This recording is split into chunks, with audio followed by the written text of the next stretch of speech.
Hi, everyone. Thank you for joining us. We're going to get started in just a few minutes. We're giving anybody who's, a minute to get settled. And I urge you, as you're sitting there in the audience, to think about questions you may have about this event and its implications for how we plan power systems and how people keep the lights on. We'll have an active Q&A, and we hope that you all take advantage of the experts that we've been able to gather together once we begin our program. We'll start momentarily, just giving everybody a few minutes to log on.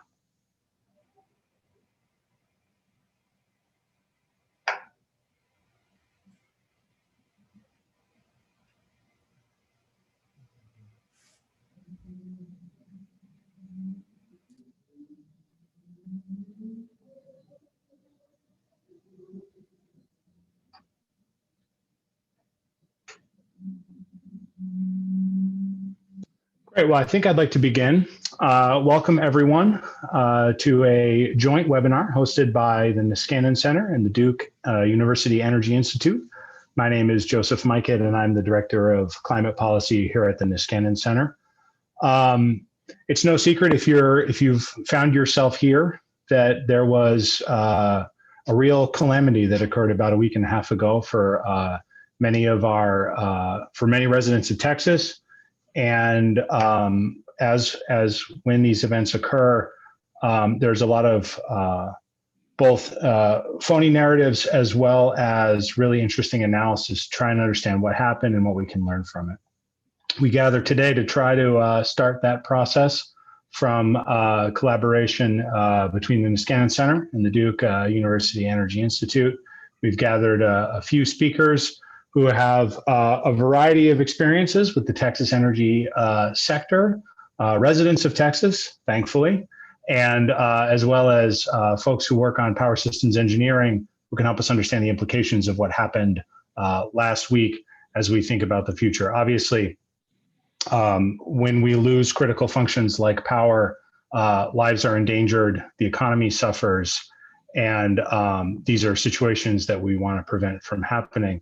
And as we, particularly from the view of the Niskanen Center, as we think about creating a society that is better capable of managing the risks of climate change, which arguably may or may not have been involved with this particular event, but certainly portends more extreme events that like the weather conditions that underlie this event. We want to make sure that we have a power system that is robust, resilient, and capable of supplying people with the things that they need. With that, I think I would like to start the conversation because we have so much expertise in the room, so to speak, as well as many people watching from around the country and around the world. Thank you for joining us, whose questions we want to get to. So I will just take this moment to say thank you. We will have a brief introduction of the panelists, followed by some guided questions, and then a period at the end where we are soliciting questions from our viewers. Feel free to use the Q&A box, and I will moderate the public questions at the end of the session. So anytime things come up, feel free to pop them in as we go along. Our questions will be led today by Brian Murray, who's the director of the Duke University Energy Institute. And on the panel, we've got a really incredible set of speakers. William Hogan's a professor from the Harvard Kennedy School who has deep expertise and experience in designing power markets, and in particular, power markets in Texas. Dalia Patiño-Echeverri is the Gendel Family Associate Professor from the Duke Nicholas School. Liza Reed, my colleague from the Niskanen Center, is an expert in energy transmission infrastructure. And Michael Weber is the Josie Centennial Professor in Energy Resources at the University of Texas at Austin. We thank them all for joining us, and we look forward to an informative conversation. Thank you all. Thanks very much, Joseph. I'm Brian Murray. I'm the director of the Duke University Energy Initiative. And Joseph, I want to thank you for that introduction and also the partnership with Niskanen. This partnership started, as all great creative collaborations do, in 2021 on a Twitter thread where we were discussing and kind of debating what happened, and you direct messaged me and said, why don't we do a rapid response webinar? So here we are, just a few days later. Just a little bit about the Duke University Energy Initiative. We're serve as the interdisciplinary hub for all things energy at Duke. We have a three-part mission: innovate, educate, and engage. And all of that is towards the prism of advancing an accessible, affordable, reliable, and clean energy system. Find out more about us at energy.duke.edu. All right, so now let's turn to our amazing panel. And I'm just going to start with some targeted questions for each one. And we're going to start with a question really to find out what happened to the Texas power system last week. So I want us to dig in on the specifics of what happened, and we're going to get to why it happened in a moment. Michael Weber, you suffered through this in Austin. In fact, when I reached out to you late last week about joining this panel, you said, I'm going to have to get back to you after my power's on. So let's start with you. Tell us what happened. Sure. This might take me a couple of minutes just to lay out the timeline, but if we back up a couple of weeks, it's February 12th, and we're getting weather warnings that things are about to get really cold. The Twitter threads that I follow with Energy Twitter, we start to get kind of a buzz, like this is going to be hard on the grid. A lot of us were here in 2011. Remember what the cold snap did to Texas in 2011 with rotating outages and this kind of thing. And so some of us started to do communications about get ready, the grid could break, water systems could fail, I saw my friends get batteries, top off your car with gasoline, because gas stations, if they don't have power, won't be able to fill up your car with gasoline, make sure you have firewood, that kind of thing. So I was doing my own emergency preparedness, and I was starting to communicate on Twitter about this. What's interesting is that there wasn't emergency preparedness communications from the governor's office or from a lot of the grid operators or things like that. So there was an absence of comment from the state in terms of preparation, but some of us who follow this were starting to chat about this. On Sunday in Austin, I'm in Austin, Central Texas, it started to be freezing weather, ice and snow. Roads were already dangerous by the afternoon of Sunday, Valentine's Day. My poor freshman college son, who's 18, has a new girlfriend he's been dating for 5 weeks, and they have big Valentine's Day plans. And we as parents basically forced him to cancel it because the roads were already dangerous at that point as a sign of the weather coming that night. By early morning the 15th, late night, Valentine's Day night, early morning the 15th, demand is already skyrocketing. Heating demand for gas for homes is skyrocketing. Temperatures are plunging. And we start to have outages already happening. Power goes off for a lot of people in Austin. People I know, my power's on. But I lose heat. I have a really advanced heat pump with natural gas backup, and I lose heat because my heat pump is essentially an air conditioner. And in Austin, Texas, there are tens of thousands of us, maybe 100,000 of us, that are in the Power Partners program that lets the utility turn off our air conditioner a few minutes at a time in the summer to save peak demand, which I found out they will also use to turn off your heat if it's a heat pump in the winter. I did not know this until the heat kept turning off randomly. I had 5 minutes of heat per hour for Monday until Wednesday. My power went off at 4:40 a.m. on Wednesday, not because of a grid outage with the power plants, but because of a zapped transformer or a frozen tree on a line. I think the power plants are getting a lot of attention, but we had a lot of troubles with trees and wires and poles and ice and this kind of thing also that blew up substations and transformers and other stuff. So I had power but no heat, and then all of a sudden I had no power or heat or internet for 2.5 days, and then finally things came back on Friday. And at that point, millions of Texans have been without power or heat. In Austin, 220,000 customers. That's a meter. Each meter has, say, 3 people, so over 500,000 people in Austin without power and heat for anywhere from 2 to 5 days. My boil water notification lifted yesterday. So now I'm fully back with all my utilities. So this was sort of a cascading crisis that affected different people different ways.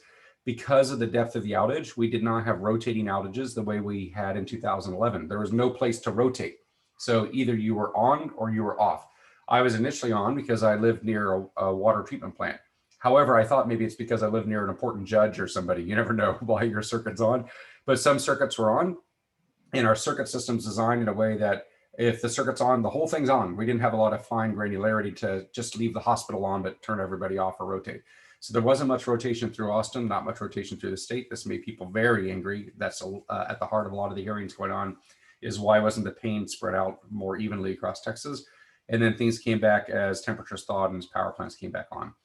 All sorts of failures, loss of 9 gigawatts of natural gas power plants from low pressure or low gas supply alone, plus other equipment failures, plus coal plant failures, plus a frozen water pump at a nuclear power plant, some ice on wind turbine blades, some snow covered panels. My solar panels were completely covered in snow. Utility scale solar did okay because they had actually turned away from the snow ahead of time. And then when the snow was gone, they turned back towards the sun and came back on. The only source of power that overperformed was hydro. We went from like 180 megawatts to, I don't know, 240 or something like that. So it's small, but at an emergency moment, we actually released more water from the dams than is maybe safe to get a couple hundred or a couple dozen more megawatts, which helps stabilize the frequency and maybe staved off collapse. I like this idea that 90 to 100-year-old dams that were built to bring light to the hill country kept the lights on for Texas. So old infrastructure with gravity that still works when it's cold maybe bailed us out. So it was just sort of a failure after another failure after another failure. Gas supplies went low because of freeze-offs in the wells and the equipment and the pipelines where the water that comes up, we have liquids-rich production in Texas, the liquids came up, froze, that dropped the pressure. When the pressure drops, you get more freezing. So you get freeze-offs from drops in temperature or pressure. That turned off some power. When the power goes out, some of our natural gas system is electrically powered. We lost even more gas supply. In particular, a lot of our natural gas storage is electrically powered. So we had a situation where a water problem became a gas problem, became a power problem, became a bigger gas problem, became a bigger power problem, became a bigger water problem. And that's how you get these cascading interdependencies and failures. So it was pretty brutal and pretty ugly, and people are pissed, heads will roll. We're probably going to fire and blame all the wrong things if tradition will hold, but perhaps we can spend a few months to get a common fact base and then actually make some investments in improving this. So sorry for such a long explanation, but that was kind of the sequence. Everybody felt it one way or another, or at least everybody knew somebody who was affected. No one was completely isolated from this. Oh, that's great. Thank you, Michael. Or, I mean, it's not great. I'm so sorry you had to go through that and your fellow Texans, but that was a terrific explanation. You know, I heard reports this week that the system was anywhere from about 2 minutes to 4 minutes from a total system failure. And so I'd like to turn to Liza right now, Liza Reed.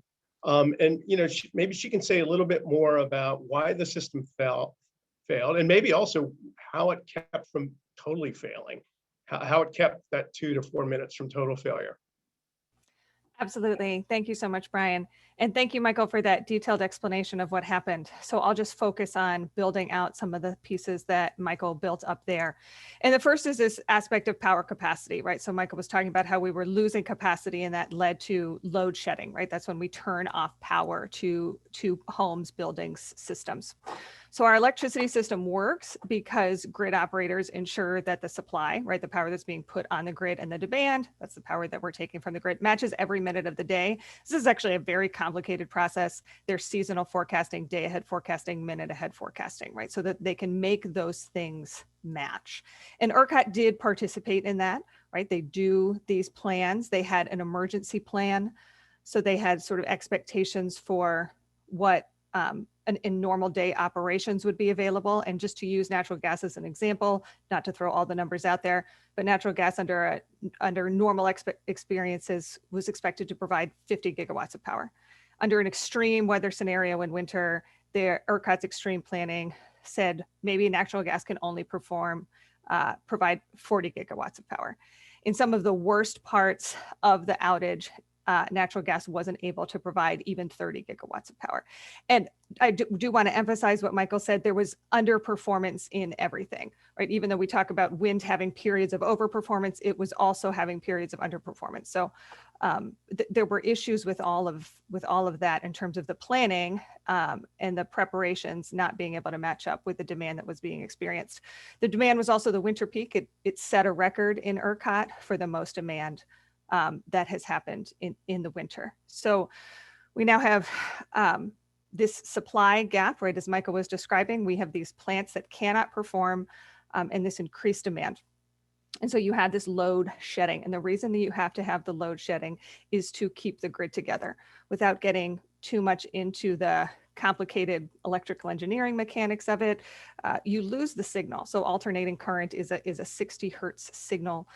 You start to lose that frequency. And when that frequency starts collapsing, in this case, was dipping down towards 59, when people say there were 4 minutes from complete blackout, they're talking about when that frequency goes too low for too long. And the way that you get that frequency back up is matching that supply and demand, right? So when the demand was pulling the frequency lower, so they had to So ERCOT system operators had to cut that demand off, right? That's the load shedding. And it was significant. I mean, between 1:30 a.m. and 2 a.m. on Monday, the 15th, they shed 10.5 gigawatts of power from the grid. I think I saw in the ERCOT update yesterday that at peak load shedding, it was 20 gigawatts that were shed. And so that then now connects to Michael's other point about the blackouts didn't roll, right? So they're supposed to be rolling blackouts. A controlled blackout prevents people from experiencing long-term outages. But when you don't have any excess because your critical infrastructure is taking up the only power that you have on the grid, everyone else is left in a powerless state. But critical infrastructure was able to get power. And that speaks to your question, Brian. This truly could have been much worse. If the rolling blackouts aren't implemented, the grid collapses. And it can take days and weeks to restore. This is, again, avoiding the complicated technical aspects of it. When you build it back up, the supply and demand also have to continue to match as you build the grid back up. So when you go from absolutely no power because of equipment failure, et cetera, it's a very slow process to get everybody back onto power. I believe more than 10 people died last week in Texas. So it is poor comfort to those families to know that it could have been worse. But it is a testament to the system operators that the system, from a strictly engineering perspective, the system itself didn't fail. But I think there are certainly real questions about how the system failed the people, right, and resulted in this tragedy. And so as we move forward, I don't want to take too much time here, and we can probably discuss more in the Q&A, but it's important to think about this in the context of what this means for electricity operations and preparedness, including how we think about transmission, where transmission provides more options. And I think we'll probably discuss more about Texas having less transmission capability and what it would have meant for them to have additional power in their system that could have rolled those blackouts. I don't know that there would have been enough power available to prevent them, but very likely to provide more flexibility in the system. Thanks, Liza. That was a great explanation. ERCOT has an energy-only market. It's really the only RTO or ISO out there that operates strictly that way. And what that means is that the occasional prospect for triggering scarcity prices of up to $9,000 a megawatt hour. And in fact, even for a very short period of time last week, above that. And that's supposed to provide adequate incentive for generators to be available under extreme market conditions. And indeed, that price was triggered for days last week. So it's a big revenue opportunity. Bill Hogan, you advised on the development of the ERCOT energy market. Did the design fail to meet moment, or was there no market design, for instance, capacity markets like other RTOs have, that could have met the moment? Well, thank you, Brian. That's a good question and the right question. I very much appreciate the summaries given by Michael and Liza, which are consistent with my own understanding of what has gone on here, and that we should recognize that ERCOT, who had the crisis management role, had very few alternatives, but they did make what looked like, by all accounts, the right decisions in order to prevent this from becoming much worse. And so it was a very, very serious situation, and the scale of it looks on its face to be unprecedented. So that's the part of the story that we have to develop. There's been a lot of discussion about what caused this. One of them is the market design, as you mentioned, and in some places you've been reading about the Texas market as being a free market with no regulation and no oversight, which is not true. So there is no such thing as a free market that's like the market for other goods, where buyers and sellers are doing whatever they want. And there's all kinds of central coordination, control, reserve reliability requirements. All that stuff is working, and it's not a trivial matter to put together a design so that these pieces work together and you get the incentives right and get them to match. And I won't go through all the details of that design, but just let me say is that as far as it goes, did the existing market design reveal flaws that caused this problem? My answer is no. But the important question here is is the qualifier, which is as far as it goes. So do we have to do more than what we're currently doing? And I think it's very important is that not to throw out what we have that's beneficial. And the benefits are significant. And just as a way of illustrating that is we have other places in the country, particularly because of the renewables, that people are, the growth and the penetration of renewables, which were not part of a large part of the problem in this case. But in the future, we have changes going on in electricity markets in the West, the energy imbalance market, or there were proposals a few weeks ago for the Southeastern energy market to increase trading and the flexibility and all the other things that go with it. That are motivated and driven by the penetration of renewables. So people elsewhere are actually moving more in the direction of Texas rather than away from it. And I think that's appropriate. That's what they should do. So you come back to the question of, as far as it goes, well, should we go further? And this boils down to a question that has been characterized by others, this insurance problem. So you have a certain envelope of operation that you can specify. And when you have to make that decision before the fact about how severe an event you can withstand and what you're going to do. And that's a hard decision to make. And then if you end up outside that envelope, you get into the emergency conditions that we're talking about in the response that ERCOT took, which is what should be done. So we're back to the question of what's the size of the appropriate envelope and did we do the right thing? And or should we have done more, or could we have done more? And those are the post-mortem kinds of questions that we're trying to ask and answer now. And let me say is I don't think the answer is obvious.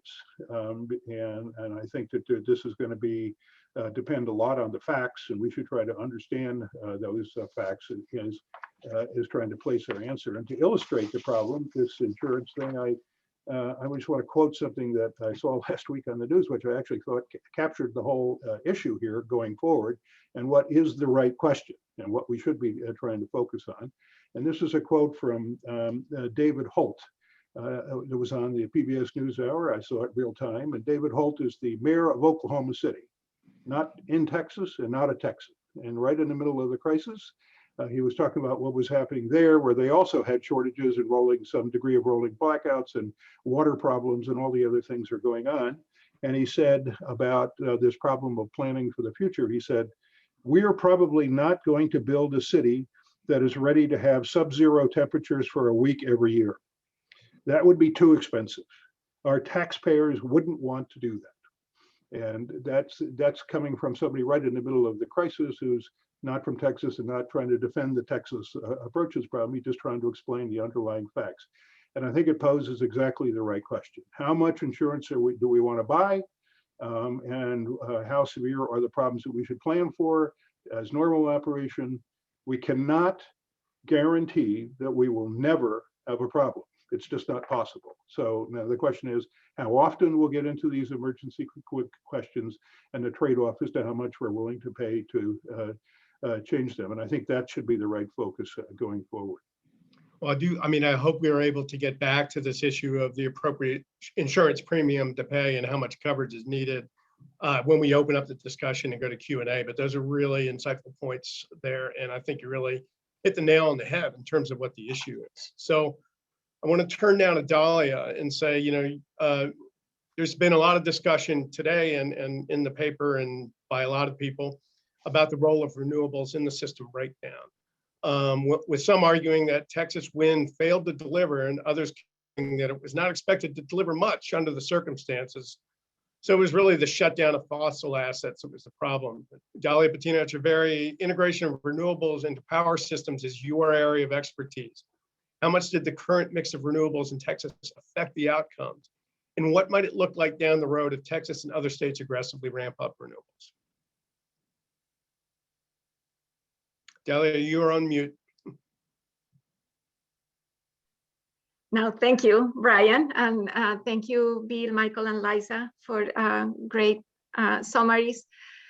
I think the main cause of this unfortunate situation was the extreme reliance on natural gas and the failure of the natural gas system, not just the natural gas fire power plants, right, to provide the electricity during this critical time. Normally, natural gas power plants in ERCOT provide about 50% of the electricity in a given year. Coal provides another 20%. So that means that the fossil fuels account for 70% of the electricity here. Wind provides another 17%. That's what it provided according to EGRID in 2018, the latest EGRID data set. Nuclear 10%, and the other technologies combined provide the remaining 3%. One of those is solar, which provides less than 1% of ERCOT's electricity on average in a year. So when we assess the role that wind played in this disaster, it's important to keep in mind that, as you said, this is not a resource that is expected to contribute much in the winter. ERCOT planners know that the wind turbine, that under extreme weather conditions, the wind turbines are not winterized and therefore can freeze. And they also know that there is inherently significant uncertainty and variability in wind power production that comes from uncertainty and variability in wind speeds. So they do not count on this resource to be providing a steady electricity output. And this is precisely why their assessment of the adequacy of their resources, or their SARA, counts only a fraction of all the wind power capacity. So what we can see from EIA's data is that there was a significant decrease in wind power from February 9th to the 18th, while the maximum production would have been 20,000 megawatts. This week of the crisis, wind power never reached more than 10,000 megawatts. And on February 15, it stayed below 6,000. Partly because there was a different ice storm on the 9th of February, so Thursday before, that had put some turbines out of service, and because wind speeds were weak. But was this unexpected? Well, not at all. This was actually better performance of what ERCOT planners were expecting. For this winter, I think Liza referred to this, they assumed that under normal winter weather conditions, they could get 7,000 megawatts of wind. They also considered this extreme weather scenario where they assumed only 1,800 megawatts of wind. And this is very important. The data shows that of the 143 hours since the crisis began on February 15 until it was resolved, wind only underperformed for 14 hours. So 14 hours out of these 143, it was below the 1,800 expected. The rest of the time was above that and way above that. So what does this mean for our plans to ramp up renewables in the hopes of decarbonizing the electricity system and the whole society? Well, I do not think this implies anything that we didn't know before, but it does highlight the importance of pairing renewables with resources that can be counted on to balance the supply and demand of electricity at all times, including during extreme conditions. So it highlights the need of a better planning process. We need definitely better characterization of the weather uncertainty and better characterization of the uncertainty of the demand that comes with this, not just the peak demand, but the whole demand curve. We need better understanding of the causes and probabilities of failure or underperformance of power generation resources, of transmission resources or distribution resources, energy storage resources, all the grid assets. And we need to consider both the weather-based risk and the intrinsic risk of these different components of the power system infrastructure, and create incentives for everyone involved to reduce those risks. So the Department of Energy has recognized this need, and through its Perform program of ARPA-E is funding 10 teams to investigate how to transform the way we operate the grid to be risk aware. And we at Duke University are leading one of those 10 teams. Thanks, Dalia. I mean, I think one of the things you're saying here is, well, it isn't helpful when people point out, as if they're the first people to point out, that the wind doesn't blow all the time and the sun doesn't shine all the time, but it needs a complementary sort of set of fixed resources to respond, even though those fixed resources did not, failed to respond adequately during this period of time, you still need to plan for that more in the future. And if you're going to go with a low carbon future, those fixed resources and dispatchable resources need to come from the low carbon portfolio. So now I'm going to open it up a little bit, and I might start by asking one of you to respond, but everyone else should sort of chime in after just sort of have a robust discussion. So one of the issues in Texas, of course, is it has a largely self-contained grid with little connectivity to the rest of the nation's grid, to the east and west.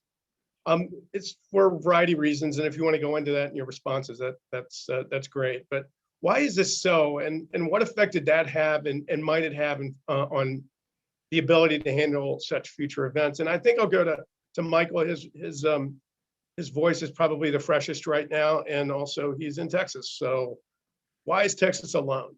And they're not alone, you know what I mean? Great question. So for a variety of go it alone, self-reliant, can-do, pioneering spirit, we prefer not to have federal oversight. It's a simple answer. There's more to it than that. We do have 2 DC interconnects with the Eastern Grid and 2 DC interconnects with Mexico. It's less than a gigawatt in total. So we have some connection. We don't use it that much. They were built with special sort of permission from the Federal Power Act and that kind of thing. So we have some connection, but not much. And actually that isolation is just for about 85% of Texas. There are parts of East Texas on the Eastern Grid, like El Paso, and parts of West Texas on the Western Grid. So ERCOT, the Texas grid, isn't uniformly Texas. And that experience is interesting because East Texas and El Paso had better performance than ERCOT as a whole, but they did not have perfect performance. They also had some outages and some strain. So it's not like everyone succeeded and ERCOT failed. There was a lot of struggle in a lot of places, but other places had a few more tools at their disposal or other neighbors they could lean on more heavily than Texas could. I'm of the mindset that if we were more connected to the other grids, our situation would not have been as bad, but it still would have been bad. I don't think we could have pumped in 40 gigawatts of capacity from Oklahoma, Arkansas, and Louisiana, but maybe we would have had a few gigawatts. And so maybe it would have been enough to have rolling outages instead of fixed outages. Maybe it would have not brought us within a few minutes of complete collapse and that kind of thing. So I think it still would have been a struggle, but would have been better.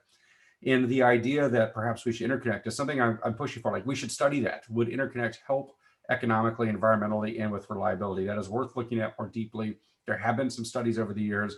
There's been a lot of discussion. The idea of hooking up all 3 grids in one place with trace amigas has been a discussion since like the 1960s or something. And I am a person who has a strong hypothesis that if we did connect the Texas grid to the other grids, 99.9% of the time, we could pump a lot of solar and wind power, cheap, clean electrons out of the states and make a really handsome profit. And then 0.1% of the time have some reliability benefits one way or the other. So I think that's worth looking at. But for the most part, we don't want federal oversight and regulatory authority. That's what we're trying to avoid.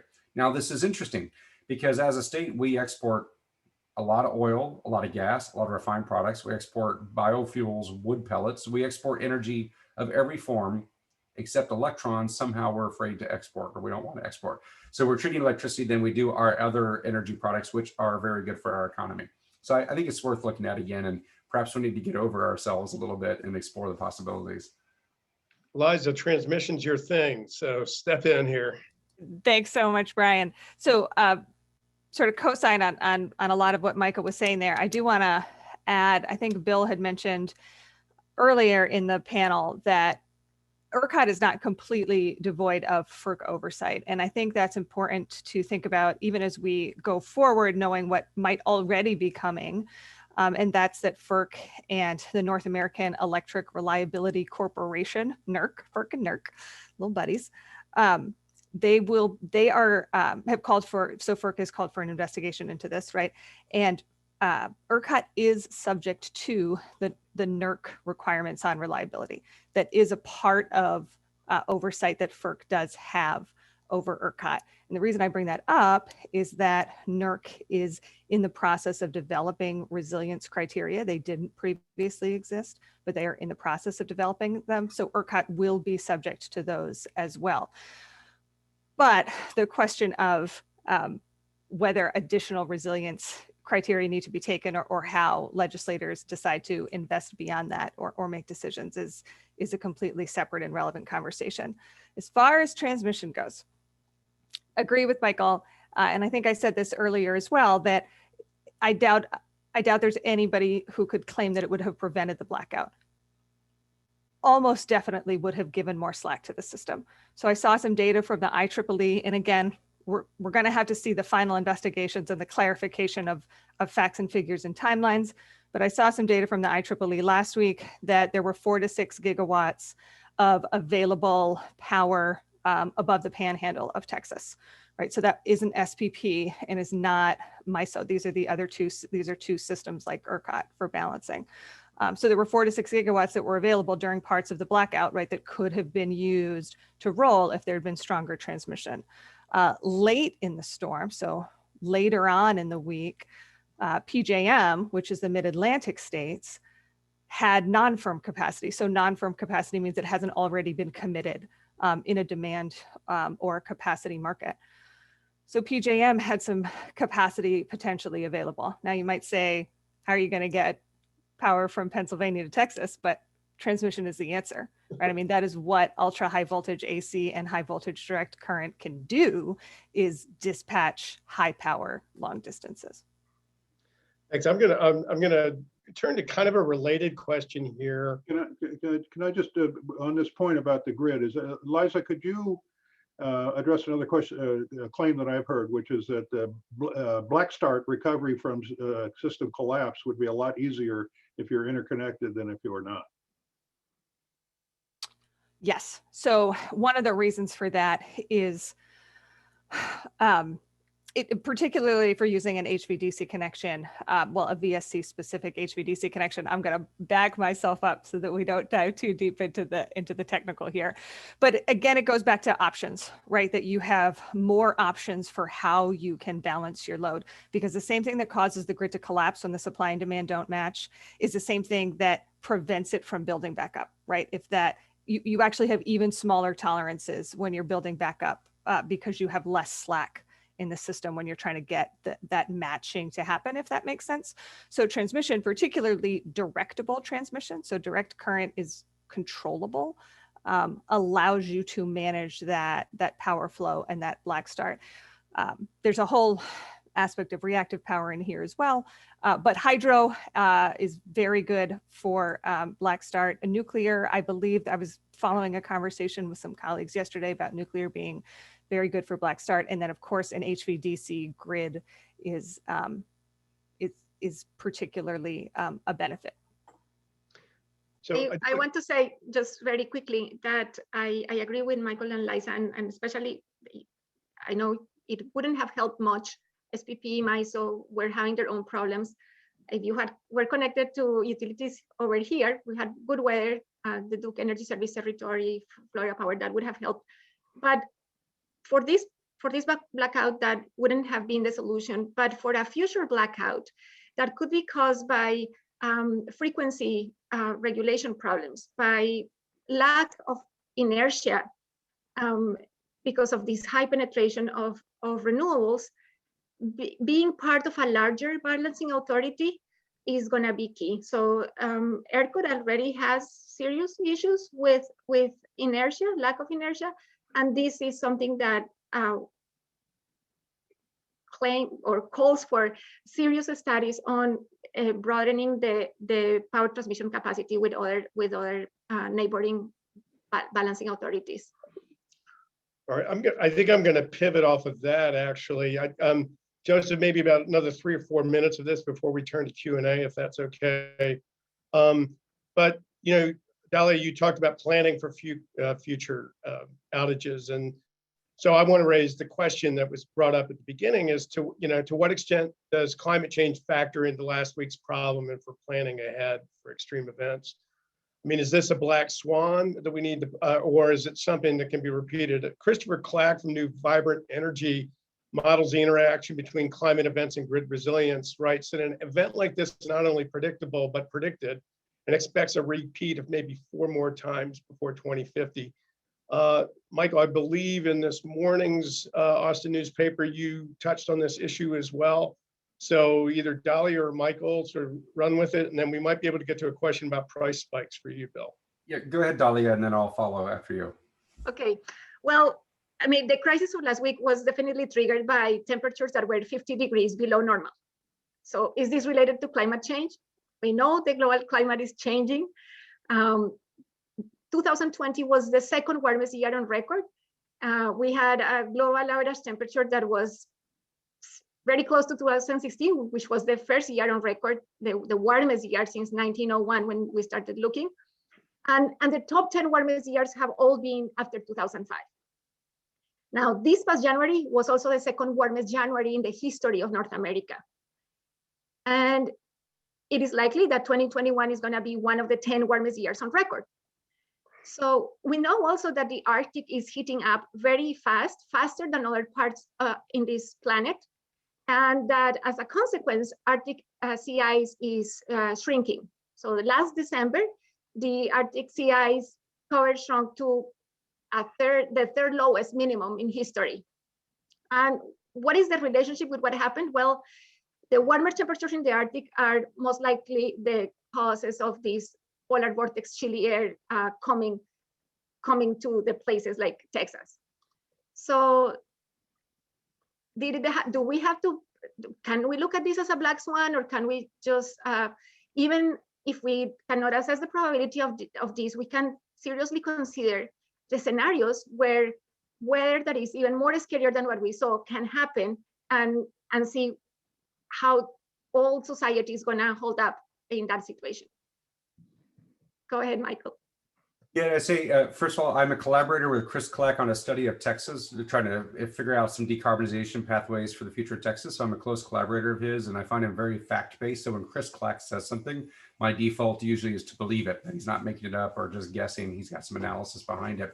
And it seems to make sense to me that overall fundamental problem we have in Texas is that we officially, by public policy position, deny the science of climate change. So climate science is not discussed. It is certainly not integrated into our planning for roads or parks or water or drought or agriculture or the power sector. And as a consequence, we're building future infrastructure based on 1970s weather or something like this. We're using old weather. And if we're building things today that will last through 2060 based on weather from the 70s or so, eventually that weather will be about 100 years out of date.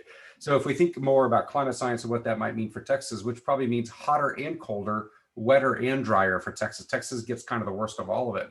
That it means we need to plan for a wider range of operating temperatures and conditions, and that would change the cost benefit analysis.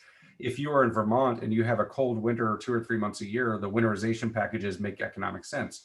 If you're in Texas and think you have a cold snap once over a 40-year lifetime, you don't do it. But if you're going to have that cold snap 1 week every decade or more frequently, as Chris suggests, well, the cost benefit analysis will come to a different result. So I think that's a big problem, is we're not integrating the future weather into our decision making in the boardrooms. We're using what it used to be. In fact, by requirement, many places, we have to do a backwards look at the last 100 years of weather to get the hottest and coldest day and make sure we meet that last 100 years, not the next 100 years. So that's a real problem. So who knows if this storm or this event was because of climate change, as Dalia said, right? That it's hard to say this problem or that pump broke because of climate change, but we can say we're not looking at climate science in our planning, and that sets us up for more risk. If I may jump in here, Brian, I want to go back to the quote that Bill had shared from, was it the Oklahoma City mayor, was it? Yes. Regarding preparing the city for regular cold. And I think it was like a yearly freeze.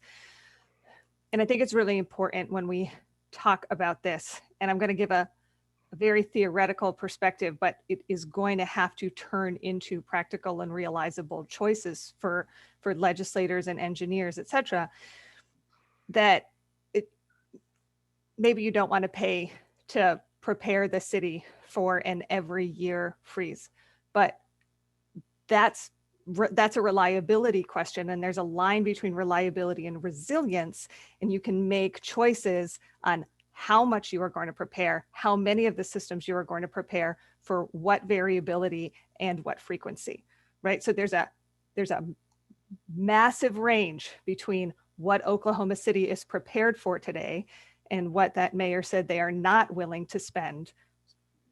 Where can we land in that space? And those are hard decisions to make, but I think those conversations need to happen. And I don't know anything about the projection of the 4 times through 2050. So that's 4 times over the next 3 decades. which is is very close to the 1 in 10 standard that is used across the industry. And what we've been debating so far is, in most places, is that standard too stringent?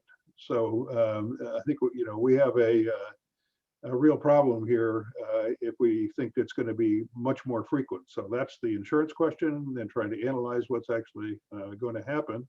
But if you took the existing capacity markets and their standards in other places and you applied them in Texas and had the same story here, we would have had the same problem. So.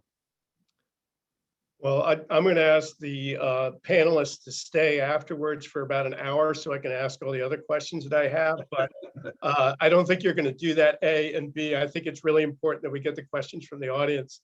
So Joseph, I'm going to turn it over to you, and hopefully some of those questions are actually going to come out of the audience Q&A.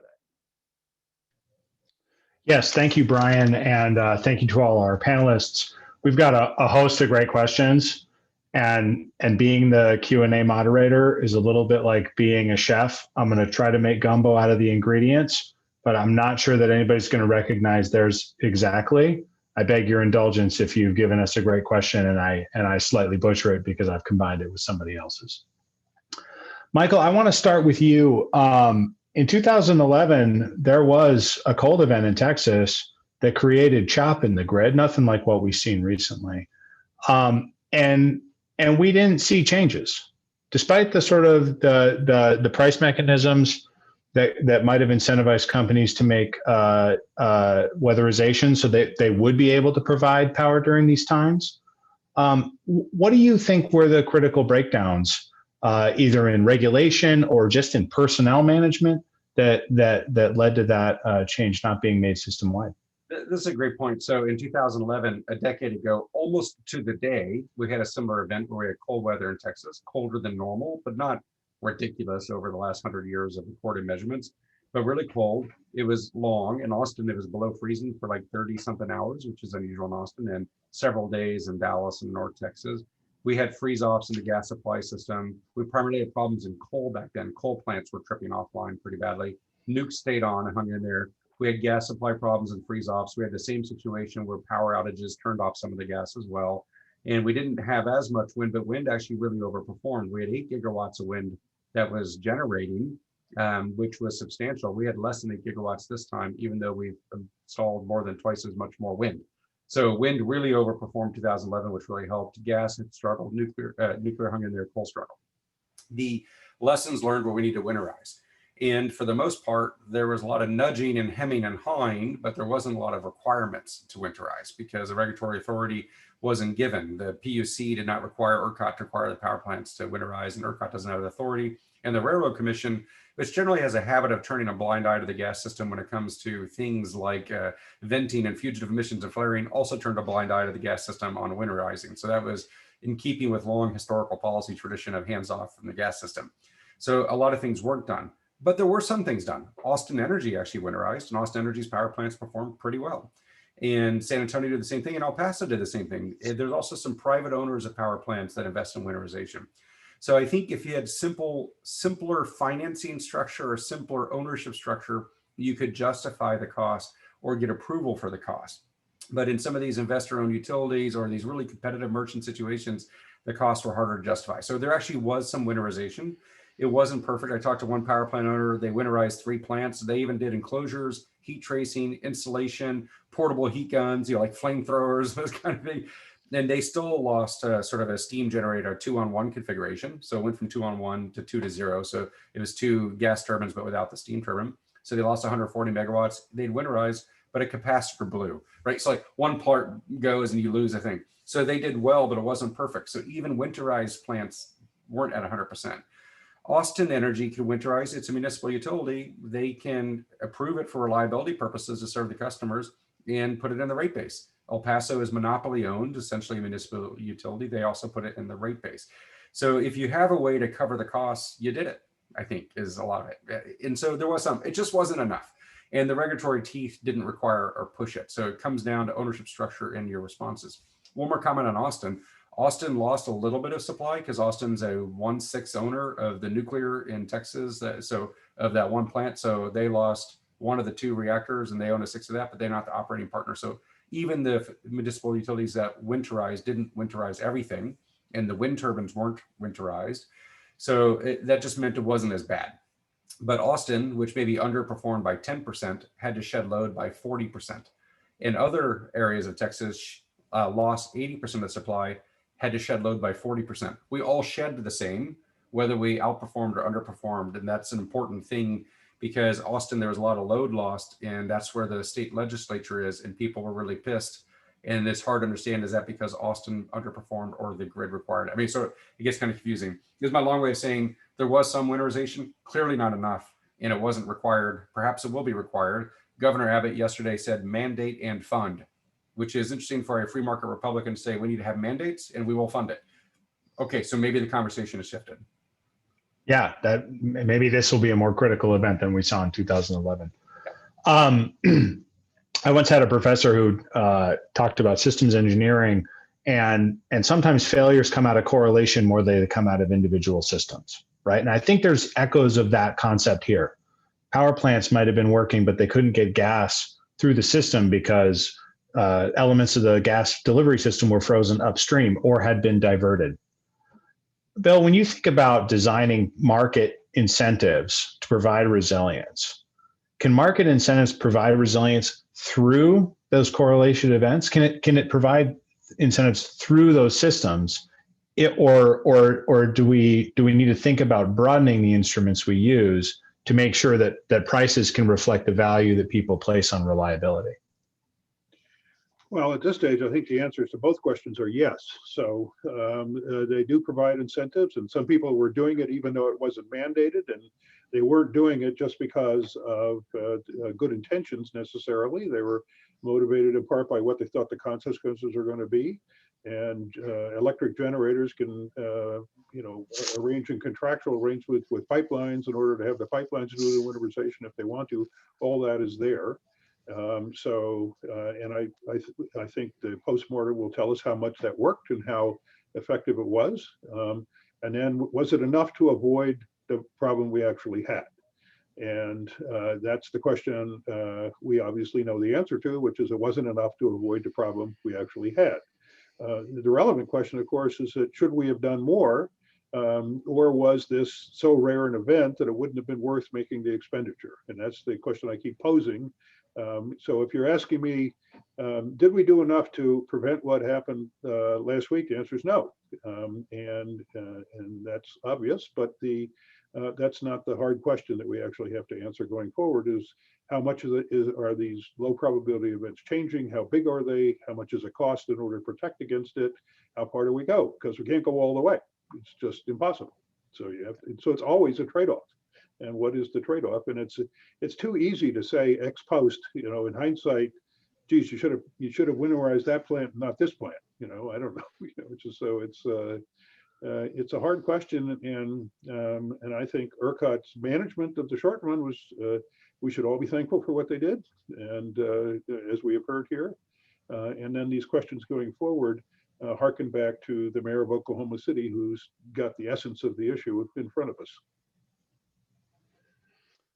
Yeah, I think it's obviously there's a lot of factors here. I've got 2 pages of questions that we're unfortunately just not going to be able to go to. But I do think it's important to not island ourselves in Texas and think a little bit about what the lessons of this event are for the power planners, for policymakers over the next few decades, as we think about a system that's moving toward more variable power sources, higher levels of decarbonization. So Dalia, I'm interested in your thoughts on what you'd like to learn out of this event, or what questions it raises for you when we think about energy systems that have maybe a lot more renewables on them or a very different power mix, but that are eventually you're going to have these correlated events, whether due to climate change or just randomness, that a bunch of stuff falls down and we're going to rely on backup systems. What are the characteristics of those backup systems, and where do you see this kind of taking your intellectual research?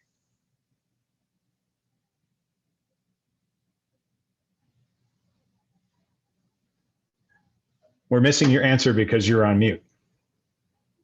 We need to learn that it is really important to engage in serious resiliency planning processes that are very detailed in their consideration of time and space. So it is not enough to estimate the peak load and worst case outages of generators and count on the fifth percentile of wind and solar production, for example. Instead, we need to develop scenarios of what is feasible and challenging, and look hour and by hour how to balance demand and supply at all times, and how to keep and if we can't, then, well, so first, how to lower the likelihood that any imbalance happens, but second, how to reduce the impact of these events. And that requires something that Michael was mentioning at the very beginning. So having emergency preparedness and having collaborative efforts of modeling and understanding of the risk across multiple sectors, interdependent systems, and having better way to react to, for example, the need of having rolling blackouts so that they are really rolling blackouts and fair, and then building capacity to restore the service as fast as possible. If we talk about a grid with high integration of intermittent renewables like wind and solar, then we need a number of tools. So we need better characterization of the demand, and by this I mean better understanding of the demand profile, so that we can know what is possible to do with demand response. And we need better demand response programs and technologies that enable those programs, so that we can modify residential electricity demand without reducing comfort too much. Smart thermostats, water heaters, or appliances with settings that can be controlled by the system operator to balance demand and supply as needed. Better price signals, of course, so that everyone can have the incentives to invest in energy efficiency and in load flexibility. But we also make sure that those price signals are socially responsible and take care of the most vulnerable segments of the population.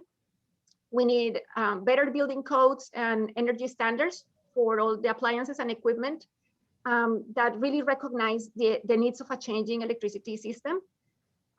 We need energy storage capacity, not just to withstand hours, but also several days of extreme weather. And if we talk about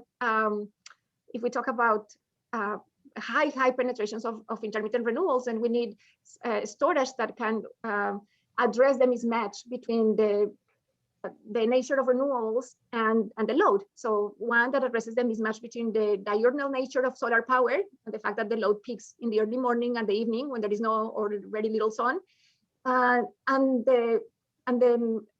mismatches between wind power production peaks and the needs for in the summer. So a lot of things that we can do, but ultimately recognizing, as Bill has said, that we as a society need to decide how much reliability or resiliency, which is broader than reliability, we want to purchase, and who's going to pay for that. Right. Well, I've learned a lot in the hour. I really appreciate, and it went by fast. It went by very quickly. I'm sure we'll all have occasion to talk about this event years into the future. I would like to close by putting our panelists briefly on the spot. As we've talked about this, there's two directions to which solutions to events like this can come. Not necessarily this one. There's the large scale, more grid interconnection, big wires carrying power across the country, systems integrating so that we can be more flexible in moving around demand and supply of power. You can also think about going lower, right? That we make individuals, their households, or we make small neighborhood grids, or the Austin City Power more resilient and more capable of handling emergencies. So as we close, and as a cruel thank you, I'm just interested in your thoughts on. Should we chase solutions that are bigger, or should we chase solutions that are smaller in scale? And please accept my heartfelt gratitude for joining us today. Michael, we're glad you're well, and everybody, we appreciate your time.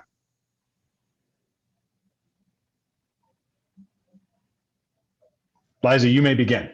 Great. Okay. I was like, do you want us to answer that? So I think there's an interesting way that we think about what scale means here, because when we think about an a nation spanning an intercontinental grid physically large in size. If you think about making every community resilient, physically large in price tag, it is much more expensive to make everything resilient. Transmission really does provide options, geographic and resource diversity. That isn't to say that there should not be local resilience measures, but I think scale means two very different things in those scenarios. I'm probably very obviously for transmission, so I think we need to think. I think we need to think big size, but without ignoring the local completely. Bill? Well, I think both are important, and I don't know the answer to which is more important. And I think the uncertainty is actually the heart of the problem. So we need, as Bill Gates keeps saying, we need innovation, innovation, innovation. We need new things. And what is the new thing that we're going to innovate? Well, I don't know. That's the whole point. And so what you want to do, one of the critical things to do is get the incentives right. That's why I'm so focused on market design and pricing, so that people can try different things and they have the right incentives to do it. And more people have air conditioning controls like Michael, so that if everybody had had that in Texas and had been automated, and this would have been less of a problem. On the other hand, if we had had a massive transmission grid that was connecting with SPP in the Midwest, and we changed all the protocols, that would have helped a lot too. So both things are important, and the optimal mix is something that I think nobody knows the answer to. And that's why you want to be careful not to assume that you know the answer. And so that you want to get these incentives right and try different things. Dalia? Yes, I agree with both. We need both. As Michael said, a lot of the outages that affect Americans are caused by transmission and distribution problems. So just addressing the central reliability problem is not enough. So, and in that sense, distributed resources are gonna be key. So a mix of both. They are both also absolutely important. And I would say, if the question is, do we go bigger or smaller? The answer is yes, we should go bigger and smaller. In my opinion, my hunch is we have some bigger macro grid that we could get some improvements from, and a lot of microgrid or smaller devices. A battery at my home, more batteries, more community storage, more thermal storage. So there's a lot of small solutions, a lot of big solutions. We kind of get stuck on one size. We've been at that size for a while, so we should explore some of these other parameters. Great. Well, thank you all. Thank you to our audience for your kind attention. And Brian, if you have anything for closing, I give the floor to you. No more than what you said. Thank you for the partnership. Thank you to the panelists. This is great. We have hours and hours of more things to talk about, but we are out of time. And thank you to everyone who dialed in, which got well over 350 people at one time. So glad you got your money's worth. Yes. Yes. Well, this has been a joint production of the Niskanen Center and the Duke University Energy Institute. A recording of this webinar will be made available shortly. And thank you all for coming. We will see you online, and hopefully not too far from now, see you in person as well. Be well. Thanks. Thank you.